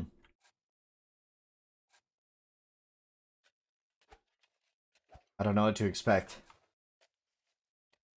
Oh, sorry. Oh, TATOH's sorry. got plenty of food, and Steel. Yeah, I mean, it's fine, but he's got to find those elephants, and he probably will. A little bit further. I would say that TATOH's is more convenient food, but I'm not sure that really makes much of a difference. No, not at this level. They find it and they use it when they can. I mean, we saw Steel use that. I don't know. Will we see a Bronze Age for the first time? Well, what do you mean for the first time? In this series? Maybe. In this tournament, no. We've seen a lot of it. Oh, calling the restart. That is it for Steel. Oh my gosh. I mean, he's down. He has to use them if he has to use them. He didn't find any elephants. I'm telling you, you ask him after, he just said, No elephants. No elephants. He's thinking he needs an elephant. And he can't afford to lose one. He loses when he's out. Can't afford to lose. But now he's putting the ball in TATOH's court, right? TATOH can just do that to potentially guarantee a win, right? He could restart twice if he doesn't find really good food maps just to get a fast win. So guys, both players have access to a restart and they have to call it before 3 minutes of game time. They have 2 restarts for the whole series, best of 7. So TATOH still has 2 on the table, and Iron Steel has now used both of his. I would say he's used them accurately, right? Because he's been behind this whole time, and he used it that one time, and he got a win out off of it. So clearly, it's the right move from him. But now he's out, so whatever he gets now, he has to win 2 games in a row with whatever map he's given.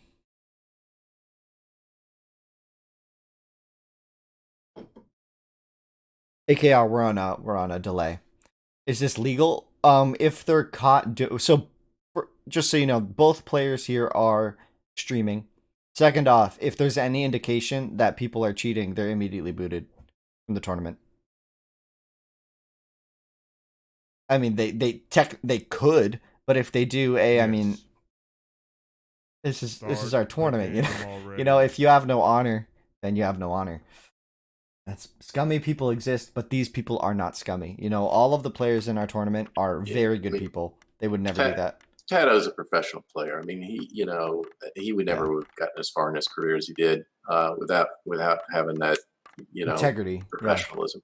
Yeah. And Steele has been a close friend for a long time now. I mean, Yeah. so no, I can appreciate people not knowing these players, asking the question, but Yeah. no.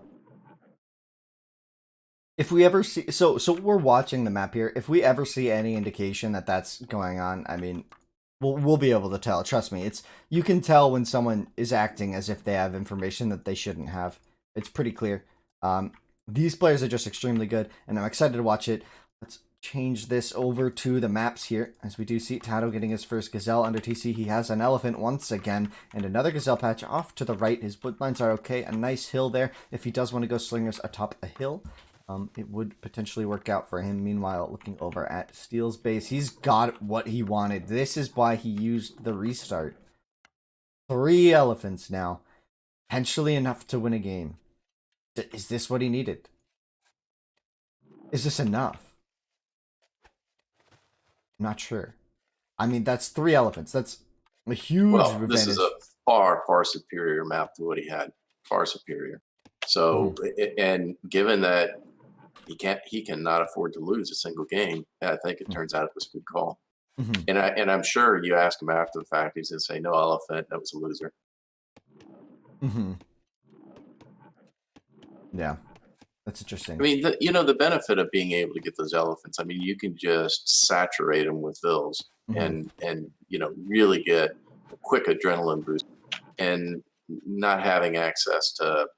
And he had them, and they weren't too far away, but he didn't know that. I mean, not knowing that the elephants were there, I think he scouted out and said, "Look, it's coming up on 3 minutes. I either pull the plug now, or I hope that there's an elephant out there somewhere." Yeah, yeah. I don't know. Do you think TATOH calls a restart here? I don't think he's... Oh, he's past it. We're past the time, so we're stuck with this game. TATOH really has much interest in restarts. He just seems to say, I'm going to take what I get. Yeah, maybe that's experience in terms of reading maps, but he's about to find that elephant, so he's gonna say, okay, at least TATOH has a map here where he can use it. He's got the gazelle, he's got the elephant, he's got the tools he needs at his disposal to at least get to that next stage. And IRONSTEEL's gonna scatter his gazelle here and now go for his Ellie lure. He's gonna actually, does he spot this?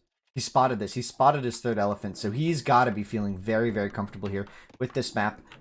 He's got a really nice gazelle lure to his TC. He's doing all the right moves as TATOH pulls his elephant. We have nearly identical timings on these elephants. I mean, look at these players, man. Look at these players. Man.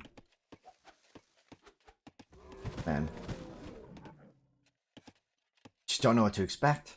I think we're gonna see scouts again as an opener. I think the map is too open. Rom, back at the start of this tournament, when we were in our I think maybe even back to the qualifiers, you were saying about how you think scouts are the best unit to do on this map because it's so open. We've seen a lot of players opening with slingers, but I think as players have perfected the scout rush on this map over the course of the past month or so, I think we've seen a real increase in not only frequency but also effectiveness of these scout rushes. I think the players have just gotten better. Oh my gosh, I didn't even see that. 2 more elephants there for Steele. Oh, he's going forward with Vills, and so is TATOH. Once again, we have the 2 Vills from Steele and the 1 Vill from TATOH. Steele's gonna go... He's gonna go left. Oh boy. No, he's gonna go right. He's gonna go left. He doesn't know which way to go. He doesn't know which way to go. He's gonna figure it out soon enough when he sees this red guy coming. They should have seen each other if he was watching. Who knows it though? TATOH could have seen 2 and said, "Don't fight, go undetected." IRONSTEEL should have seen 1 and said, "Fight," right? So this could be TATOH knowing, and this could be IRONSTEEL not knowing, right? Because IRONSTEEL could have peeled 1 Vill off and fought. I don't know what these guys are doing here. Oh, TATOH's gonna run into the lion. He's gonna. Oh God, he got close to that. Oh, no, he's gonna see the lion. He's gonna see the lion move. If he goes for it, This is information now. This is an information game. If TATOH sees this lion move on his Fog of War, this could be huge. Does he? Does he? Notice, this is so much idle time for IRONSTEEL's eco. Oh, just narrowly avoiding the lion as well. So that lion will not be of any use to anybody. So you know what TATOH's doing? He's scouting the map. I think he's looking for the rush. I think he doesn't know. I mean, it's funny because He's gonna see it. He's gonna see it. He's gonna see it. There they go. They finally touched. They're gonna see it. TATOH has boys close. He can win this with Vilwar. He's gonna chase. He's not gonna let Steel build these forward stables again, I think. Nope.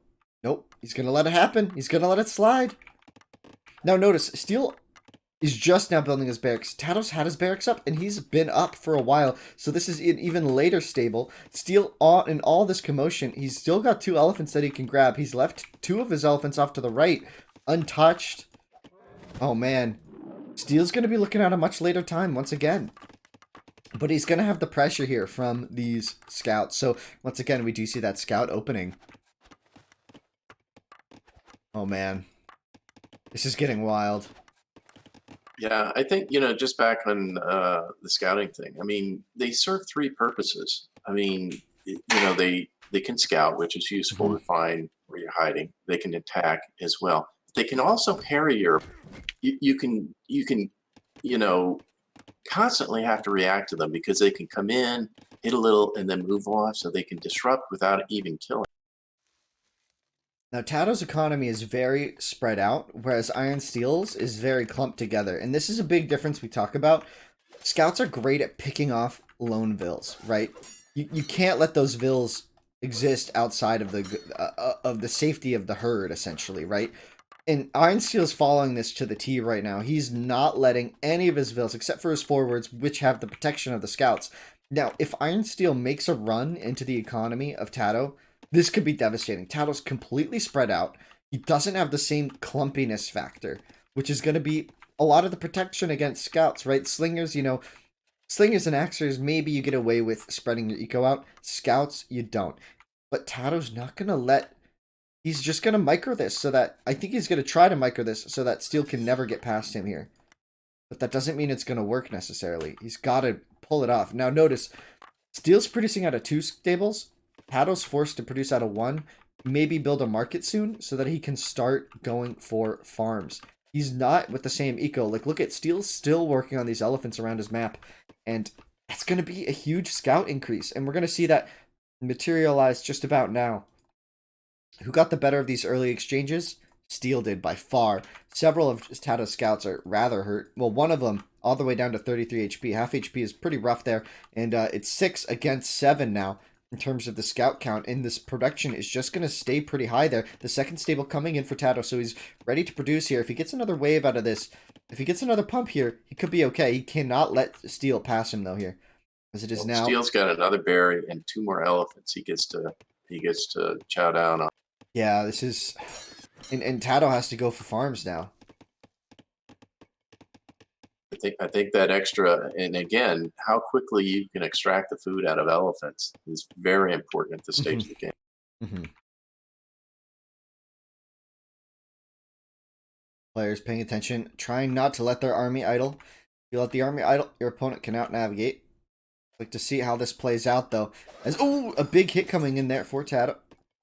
Nice hit. That's a really good pickup for him. He needed that. I think he had lost a lot of HP on those early skirmishes, and that was his first positive interaction there with Steel, I believe.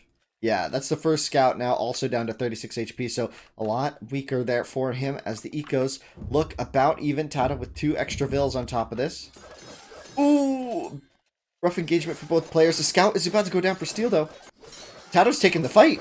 TATOH's liking this. 1 scout going down for each player at the opening engagement here as the fight goes on. This is a brawl. This is a brawl. They're just going to stick it out. I think Steel has the better positioning. He got the reinforcements from the stables right there. TATOH's microing it, keeping his scouts alive in the back. I need to let this... If the dust settles, we can check out the stats here, but I think IRONSTEEL came out way ahead in that engage. Oh, yeah. 1, 2, 3, 4, 5. Looks like 6 to 2. 6 to 3. 6 to 3. There are 3 red. 6 to 3, yeah, 3 there. So that's a good exchange for Steel. He's going to And see he's all these elephant carcasses, and he's going to be like, man, how many elephants did this guy have? And that's a fair question to have at this point, because his food ran out hard here, and now he's farming his way up. Do we see the transition to Bowman here from him? I don't well, I don't know if he's got the food. I mean, he's been spending all of it on these scouts as he's getting. A really important factor here is a lot of these scouts from Steel are very hurt, whereas TATOH is pretty healthy across the board. And he could look to take a really good engage if several of those hurt scouts go down at the start of the fight. Like, look at so many scouts there are, just a few pokes from death. These little spears coming in and easily dismount. Oh boy. Oh, yikes. Yikes. Yikes. He's got to watch the production. TATOH Scout has fully scouted everything. Yeah, he knows where everything is, but can he do anything about it as it stands? He got a good idea of what's going on here. He knows that the economy for Steel is pretty rough. He knows there are no farms, which is going to give him maybe some confidence. If this early scout number advantage doesn't persist, it's going to be tough. Oh man, this is close. Oh, TATOH has to defend these vills. This could be brutal. He has the eco lead for now, but it's gonna get stripped away here. One vill is going down, one vill going down, and now TATOH is being given the opportunity to boom back into this, because remember, he's got these farms going now, and Steel just getting his third farm up as the elephant finally dries out. I mean, it's gonna be enough for quite a few scouts for Steel, but is it enough to really carry this game? Because TATOH got some natural food, he got some gazelle coming in way off to the left. He's probably pretty confident that it's not going to go down here. This is a very interesting match here. How does this play out? Do we see a tech switch from either player here? Do we see a range soon?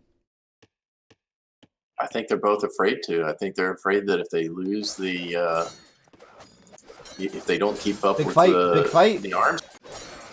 Steel's taking the micro way better here. 2 scouts already going down for Steel, as TATOH's just taking the fight across the board. But remember, all those hurt scouts getting so much damage in here. Oh man. I'm clicking around the HP. Steel has some very low HP scouts still, and they didn't go down early enough. It's hard to say. This is hard to call. Yeah, I think Steel's got it. He's got it. He's still got the numbers. Now remember, several of them are still quite... Look at that. 3 of those scouts just dangerously low.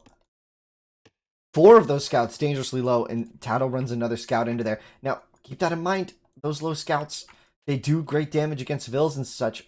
Wait, is he going to just try to run? Cut out the production? Is this a gambit? 18 to 10 kill count. Is this a gambit that he can afford? Does Steel... No, Steel doesn't fall for it. He's sending 3 scouts into the eco of TATOH here.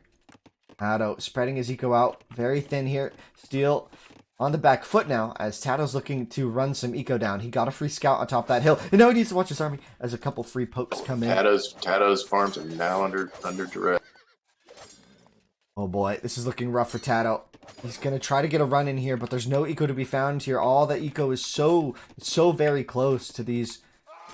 I think this is just really good base planning as he brings the 3 scouts back to defend his farms. He will lose just 2 vills there, and that's going to be the equalizer in eco now. I think they're now 19 to 18, right? 19 to 20. So Steel getting the eco lead now because they have not been producing vills. It's all in scouts here. We're still going with those scouts. Is he going to leave his farms unprotected? Oh, he clicked on the farm. It's going to give Steel a little bit more time to react here. As he's moving in, once again, there's 2 fights going on with the scouts here. Wait, Steel, protect your farmers. A vill going down. Wait, no vills went down. I don't think there are any kills there. You gotta love those Sumer vills. You just gotta love Sumer vills are so tanky. It's so nice. Such a nice little thing. And Steel navigating this very nicely, moving through the farms here, trying to keep these farmers occupied. Now, I will say, I think TATOH has moved into this point where he has a better eco, just by nature of having more farms up at this point. Steel's going to take a really good engagement here. A lot of TATOH scouts moving around awkwardly. Oh, that's really feels bad moment. As now the eco for Steel. Still under some pressure, but it's not... like, the way Steel's built this up is such that it's going to be really difficult for TATOH to do anything. Now, how does this play out? It's 5-on-5, or 5-on-5 in TATOH's base, and it's 5 on like 8. But a lot of these scouts, remember, Steel's still sporting many, many damage scouts. And these damage scouts just can go down in an instant and change the tides so fast. It's a very damaged scout as well at the tail end there. Getting to get poked down. 2 pokes is a death. 1 more poke here. Oh, onto the farms once again. TATOH moving in. He's going to get a kill this time. He got a Vil kill. And Steel's going to be grouping his eco here. He's got a lot of food income. So many Vils going down, though, for Steel. If he can get all 5 of those scouts, though, it may have been worth it. Only 1 scout going down for so many Vils. And at this stage where food is everything, I think TATOH was in a position where he was going to lose this game. And I think he just may have made it a little bit better for himself. I can't really tell. It's so hard to call. It's pretty even. I mean, they both got a lot of farms. They both got a lot of scouts. Yeah, it's anybody's game right now. This is a fight TATOH can take. Look at the surround. The question is when are we going to see the next military unit appear? 2 more scouts coming out for TATOH. This is a really bad spot for Steel to stay in. He cannot afford to stay in the spot. He just can't. He can't. He has to fall back from here. TATOH's exploring the map, trying to find any Vils from Steel. I think he's realizing now that the entire economy... I mean, look at Steel. This is an all-in. Look. Look. All of his villagers are farmers. Every single one is a farmer. TATOH, on the other hand, has a much more balanced eco with wood income. He's playing the long game here. Steel isn't. Steel's committed to this fully. Yeah, and the problem with that, well, of course, assumers get better farms, but once those farms start to run dry, he's got nothing to replenish. Oh my. I mean... And TATOH has comparable numbers here. And he's up to 3 stables. I think he can keep up with the production for now. I think he has decent eco. I mean, look at this is such an all-in. I've never seen something like this before. I've never seen a player build all of the farms and say, I have to win with this now. This is an all-in gambit.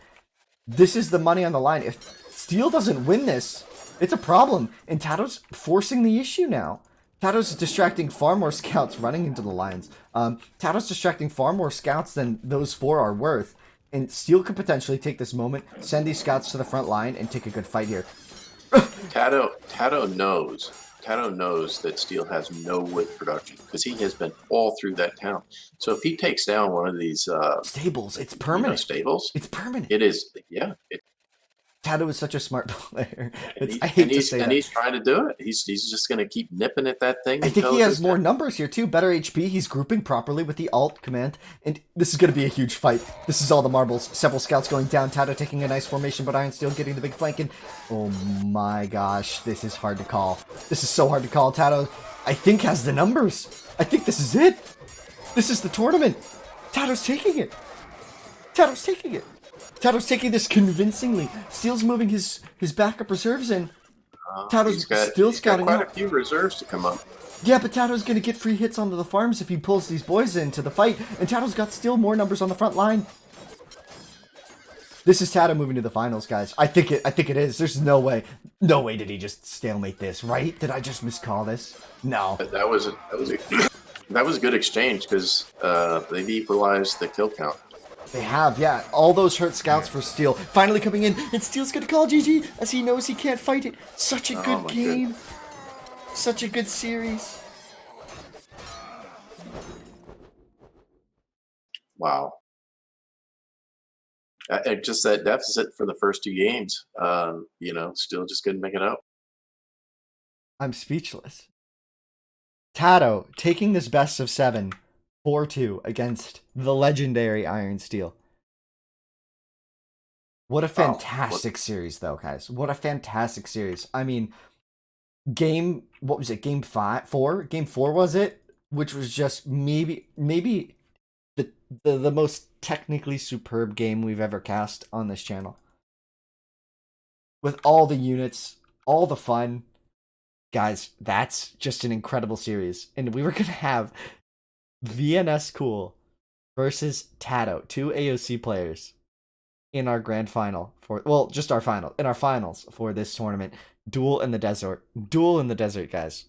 Fuel in the desert. Now, this is absurd. This is absolutely absurd.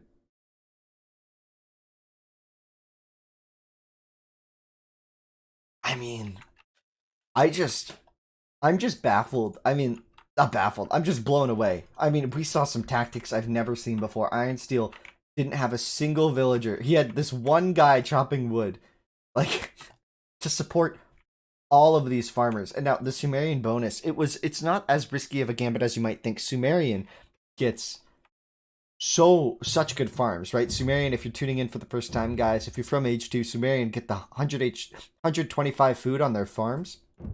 And that really plays out nicely. That's why Steel was able to do something like this. These farms have what, like 470 food or something crazy, or something high, 450, 425, I think maybe. And it just lasts forever, right? And he tried it, but TATOH was able to outproduce with the third stable coming in, and he had decent farm structure of his own. Most of his vills were actually on that. He still had wood income though, and I think that's the big difference. Is because he had wood income, he could afford that third stable. He could afford some houses to keep his production higher. I'm wondering if maybe Steel got housed at some point there. Man, what an incredible series. GG guys, GG.